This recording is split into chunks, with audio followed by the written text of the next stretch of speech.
গত বছর আমরা দেখেছি একটা টানা সময়, তারপরে কিছুটা শান্ত হয়েছিল, আবার 28শে ফেব্রুয়ারি থেকে শুরু হয়েছে, জুলাই মাসের মিডল পর্যন্ত আমরা চলে এসেছি।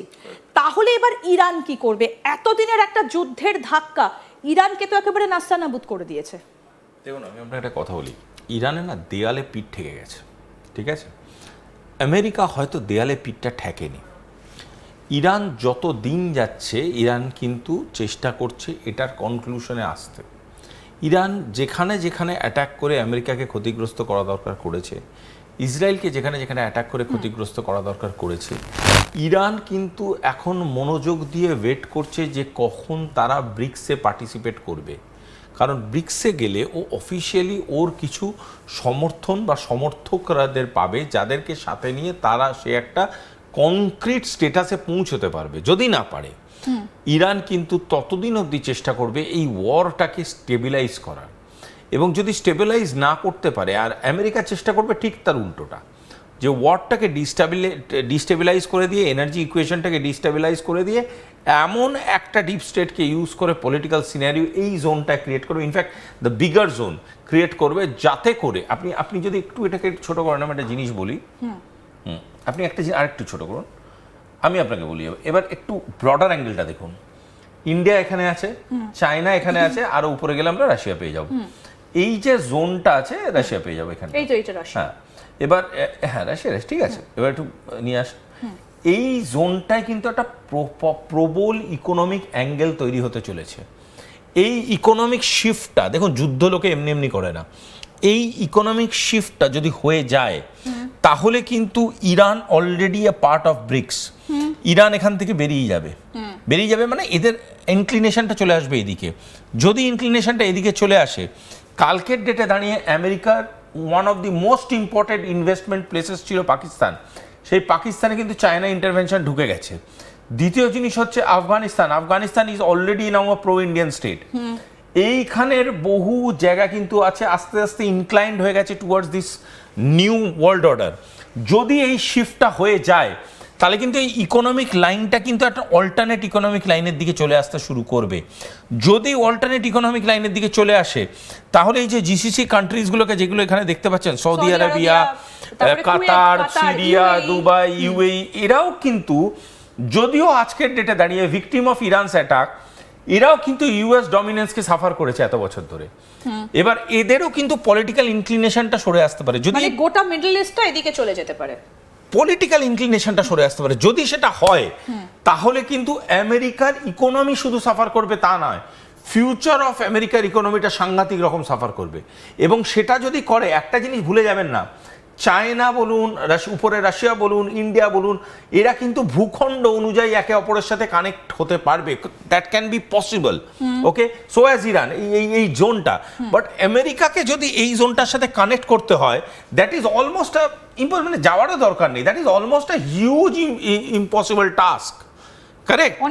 তার জন্য এক্স্যাক্টলি, তার জন্য আমেরিকাকে যদি এইদিকে, আপনি এদিকে আসেন, যদি এইদিকে আধিপত্য বিস্তার করতে হয়, তাহলে এইদিকে আধিপত্য বিস্তার করতে হবে কারোর মাধ্যমে। সেই মাধ্যমটা কে হবে? এই মাধ্যমটা কখনো ইরান, কখনো সেটা বাংলাদেশ, কখনো সেটা পাকিস্তান, কখনো সেটা আফগানিস্তান, কখনো সেটা, এবং কখনো আরেকটাও জিনিস আছে, so called cockroaches of India, সেটাও একটা মাধ্যম। চায়নাকে নিয়ে চলতে পারছে না আমেরিকা, জানে চায়না ইজ অল্টারনেট পাওয়ার। ওদের নিজেদের প্রেসিডেন্ট বলেছে যে আমরা চায়নাকে তৈরি হতে দিয়েছি বলেই আজকে চায়না এত বড় জায়গায় গেছে। ঔদ্ধত্য আছে স্টেটমেন্টে, বাট স্বীকারোক্তিও আছে যে China is a big power now. Point হচ্ছে, এই যে যাদের মাধ্যমে যাবে, সেই মাধ্যমের বহু অংশ কিন্তু আঘাতপ্রাপ্ত। ঠিক ঠিক, আমি এই জায়গাটাতে একটু আসি। এই যে গতকাল রাতে যেখানে স্ট্রাইকটা হয়েছে, যে কুয়েতে স্ট্রাইক করেছে ইরান, এটা খুব স্পষ্ট। আবার স্ট্রাইক করেছে, এবং বাহরাইন, কাতার, এই জায়গাগুলোতেও স্ট্রাইক করেছে। কিন্তু এইভাবে কতদিন চলবে যে কেউ আমেরিকা এসে ইরানকে আঘাত করছে, ইরান পাল্টা কাকে করছে? এই দেশগুলোকে করছে। কিন্তু এইভাবে কতদিন? তাহলে তো আলটিমেট মিডল ইস্টটাই ক্ষতিগ্রস্ত হচ্ছে। আপনি একটা সহজ কথা বলছি, দেখুন, দুটো অ্যাঙ্গেল, আপনাকে আগেও বলেছি কথাটা, দুটো অ্যাঙ্গেল খুব বোঝাটা খুব প্রয়োজনীয়। ধরুন আপনি একটা বাড়িতে থাকেন, সেই বাড়িতে কোনো গ্যারাজ নেই, আপনি আপনার গাড়িটা কোনো বাড়ির অন্য পাড়ার অন্য গ্যারাজে রাখেন, যে এবার আপনার সাথে কারো শত্রুতা হলো, সে আপনার বাড়ি অবধি পৌঁছে ঢিল মারতে পারলো না, সে কি করলো, আপনার গাড়িটা যে গ্যারাজে আছে পাশের বাড়িতে, সেখানে ঢিল মেরে ভেঙে দিল আপনার গাড়িটা। সেটা আপনাকে এফেক্ট করবে কি করবে না? অবভিয়াসলি করবে, কারণ গাড়িটা আপনার।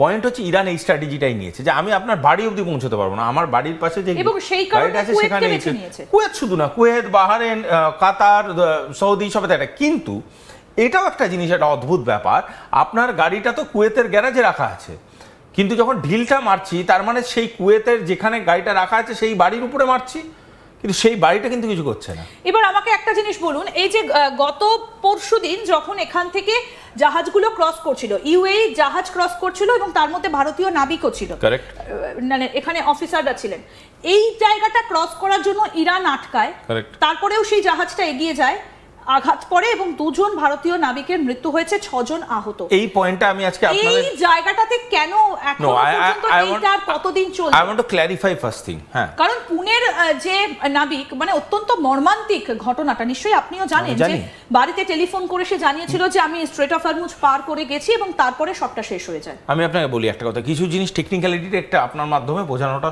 উচিত আমার। পয়েন্টটা হচ্ছে একটা ওয়ার্ড আছে, কথাটাকে বলা হয় ফ্ল্যাগ অফ কনভিনিয়েন্স। পয়েন্টটা হচ্ছে যে আপনি কোন কোম্পানিতে কাজ করছেন সেটা কিন্তু খুব ইম্পর্টেন্ট। এখানে ওটা ভারতীয় জাহাজ নয়।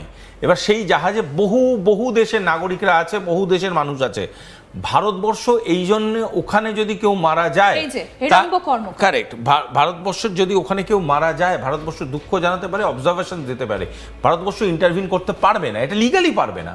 তার কারণ জাহাজটা ভারতবর্ষের নয়, উনি ভারতীয় হতে পারেন। আজকে যদি আমি বিদেশে গিয়ে খুন হয়ে যাই, তাহলে সেই বিদেশে গিয়ে খুন হলে ভারত কনসার্ন জানাতে পারে, ইনভেস্টিগেট করতে পারে, বাট ভারতবর্ষ কিন্তু সেই দেশটার সাথে সম্পর্কতে যাবে না চেঞ্জ হতে।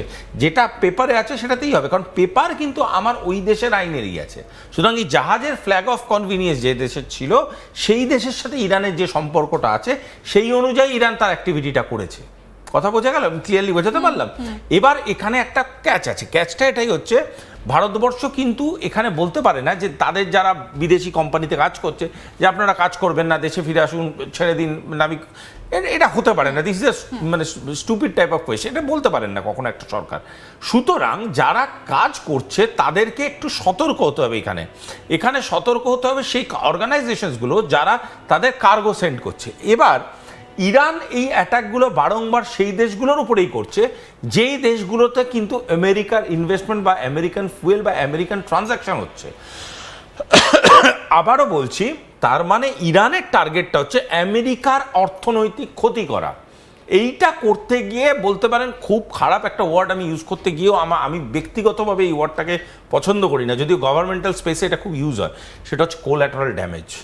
এই কথাটা আমার কাছে খুব কষ্টকর লাগে যখনই আমি কথাটা বলি, কিন্তু এই কোল্যাটারাল ড্যামেজ জিনিসটা কিন্তু অত্যন্ত একটা খারাপ জিনিস।